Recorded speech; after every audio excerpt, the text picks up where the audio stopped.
Every new dad should know these things before going into labor. When you get to the hospital, you don't want to bring all your stuff in right away. You want to wait till you get to your room and you get settled in before you bring in all your stuff. It can take a minute sometimes to get to your room.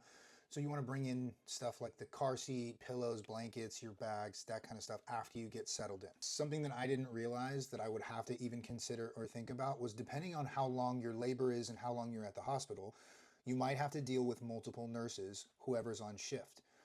In our experience, my wife was in labor for 2 full days, so we dealt with 4 nurses on 12-hour shifts. So you're gonna have to get used to different personalities and meeting new people and get comfortable with people in the room.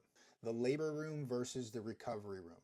Typically, in my experience and from other experiences that I've heard of, the delivery room has better accommodations than the recovery room.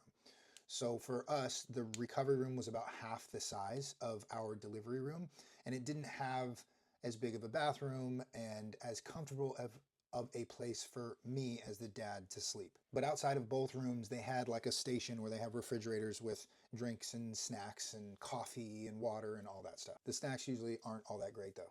If your wife chooses to get the epidural, once she does, she's not going to be able to get up and move around, and she's going to be confined to the bed. So if it's in your birth plan for her to be moving around, walking on the birthing ball, that kind of stuff, she's going to want to hold off on the epidural for a while until that stuff is satisfied. Somehow time goes by really slow and fast at the same time.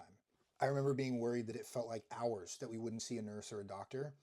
And what I didn't realize was that the nurses, although they might not be in your room right now, they're sitting at their desk looking at their monitor that has exactly what's going on in your room, so that even though they're not sitting there right now with you watching the monitor, because I know dads, we're going to sit there and we're going to stare at the monitor and watch the contractions and the heartbeat and freak out about it, make sure everything's going okay. Just because the nurse isn't in the room with you doesn't mean she's not watching that same thing over at her desk. And we went through most of the delivery process, even while being in there for 2 days, without seeing our doctor. She stopped by once in the beginning to say hi and then left. And we didn't see her for pretty much the rest of the time until it was go time.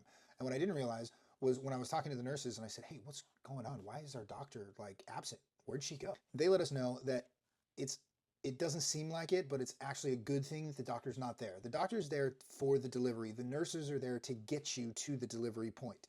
So the fact that the doctor's not sitting in the room with you the whole time means that there's nothing going wrong and everything's going smoothly exactly like it should, because the doctor's getting updates from the nurses constantly, how far along you are, how dilated, all that stuff. And if something went wrong, the doctor would rush into the room. So the fact that they're not there is a good thing, even though not knowing this going in didn't bring me a whole lot of comfort that the doctor didn't stop by for like 24 full hours. But that's the biggest thing, is to try and keep her calm and happy. Make sure she's good, fill up her water, all that stuff, be with her, do anything that she needs.